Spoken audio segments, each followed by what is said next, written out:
Hi. I often feel overwhelmed by anger. So and that anger makes me throw my spiritual practice really out of the window. So it's like a big impotence that I feel and pessimism. So it's not going to work anyway. So just the hell with it. And that's one thing. And the other thing is, I also feel very often that something is wrong. So that I need to take some action to correct something that probably is just imaginary. So it's unreal. So there is no action needed, most probably, but I have to do something about it. So, and I get carried away by that. For example, right now I feel my heart beat very strongly. And I guess there's no reason for that, but... well, you're doing public speaking right now, so maybe that's why. And that's fine. You acknowledge that the heart is beating, and you let that be. And what the feeling that something is wrong, that's not a personal problem of yours. It's a universal human condition that to carry that feeling inside that something is wrong, and then the mind looks for what can I do about this, or where is it? Where is the thing that's wrong? And then it misinterprets situations. So anger. When anger comes, of course, the energy field of it immediately flows into your mind, and the thoughts that you then think are reflections of the anger. The anger makes you think certain thoughts, and as you put it, it says all that spiritual stuff obviously doesn't work. These are thoughts that come out of the anger, the energy field. Yes, or whatever I do, it's gonna be always the same, and no point of it because it's not going to work. So that's the kind of thoughts that it generates. But next time it happens, see if you are able to, in addition to thinking those thoughts, at the same time, you can be aware that these are thoughts that have arisen out of the energy field of anger. In other words, see if you can have an awareness. It's not easy with anger because it comes so suddenly. Whether you can have an awareness not only that there's the energy of anger flowing through you, but also perhaps that the energy of anger, which may be old anger that has lived in you for a long time, pain body I call it, which can easily then rise into your mind and control your thoughts. Are you able to stay aware while it happens and recognize anger as an expression of the pain body? And if you're thinking angry thoughts, to realize that these are the thoughts of anger. Anger is thinking these thoughts. They are not true. So they are simply thoughts that reflect the energy field of anger. So the experiment then is whether you can stay aware as the observer or the witness of those thoughts and of the energy field of anger.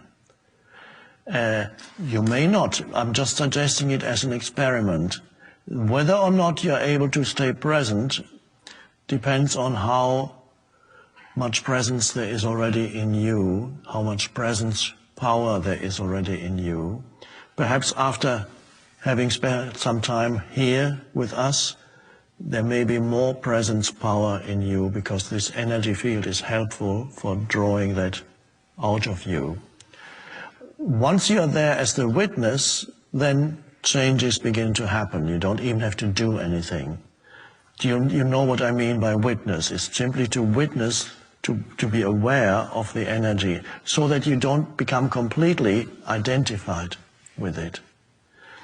So the witnessing consciousness is in the same way that you now witness perhaps a certain nervousness, your heart is beating, There may be a certain nervousness as you stand there, and you witness there's the nervousness and there's the heart beating, and the witness allows everything to be as it is, but there's then a deeper dimension in you from where you can say, my heart is beating, I feel nervous energy inside me. These are still verbalizations, but beyond the verbalization, there's the ability to simply see it, so to speak. Then that will change all the old patterns. The more awareness comes in, the more the old patterns will change. So you don't have to change yourself, because that's complicated. Many people try to do that. I have to change myself. The most powerful, the real change comes with becoming aware of whatever is happening inside you, so that the anger is no longer you, the anger is anger, and you are the awareness. You know it, you see it, you feel it, there it is. And that's the decisive shift from being the anger to having the anger in your energy field and observing it. It's a wonderful shift. So use anger as your spiritual practice. If you fail, of course anger will immediately say, you see, you failed again, you can't do it. That's the anger speaking. There is something wrong with you. Yes, particularly that there's something wrong with me. Now, I don't know if you may be surprised to know that there are millions, billions of people on the planet who have that same thought pattern. There's something wrong with me. It's part of the human ego. But so you bring in the awareness, and that will change everything. That's the only true key. If you fail, next time the anger arises, what happens, you will become aware immediately after the anger has subsided. And then, oh, there it was, and I wasn't present. And then the moment will come when you are there in the first, if you can catch the anger, the first moment it comes, or if you might even see that it could be the result of a thought that creates the anger, and if you can be there in the first moment before it becomes the fully blown anger, then you can stay there, and it might not even become fully blown anger if you catch it the first moment. You can feel the first stirrings of anger. You may only have 3 seconds. It may come very quickly. Anger is like an explosive energy. You may only have 2, 3, 4, 5 seconds to stay there with your awareness and feel it. Oh, it's coming. There it is.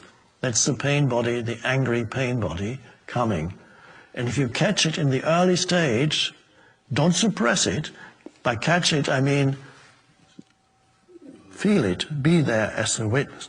Then you can stay, even as it grows, the witness grows with it. It may not even grow.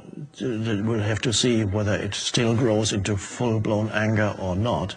That doesn't matter. And so you be thankful for your anger, because the anger can become a very important spiritual practice for you, because through it, awareness can grow. So it's sometimes strange for people to see you can be thankful for things that you think are the most difficult obstacles in your life, but they can become your greatest opportunity for spiritual awakening. Use it as part of your practice. Yeah, I think the most difficult thing to deal with is impotence. When you feel it's not going to work. Yes, you feel powerlessness. Yes, like deep pessimism. It's not going to work. It's not. Yes. You're about to fail. Yes. And you have to recognize that these are thought forms. They are thoughts that arise in your mind. And when you're aware, you don't need to believe in every thought that arises. You don't no longer, and that's an enormous freedom. You recognize it as a thought that comes from anger, not the truth. It's a thought form that comes from anger, the pain body. And if a thought comes from anger, it's not the truth, it's a distortion. Recognize it and you say, oh, there's another thought form that says something negative, that there's nothing you can do, you might as well give up. Whatever thoughts come, recognize that it's a thought form. Do you see how important that is? Well, perhaps we will meet again in a year's time, and it's always interesting to see how things have evolved as you practice now. What happened to you as you bring awareness into the anger, see what happens to it a year later. Thank you. We need to finish now. Thank you. Wonderful. It's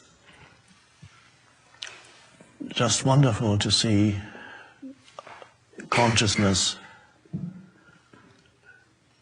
evolving, awakening in the different human forms in different ways, and that we can be thankful for everything, especially the difficult parts of our life, because without that there would be no awakening. It's that which creates the challenges create the necessary energy for the flowering of consciousness. So it's not only in the movies where things need to go wrong.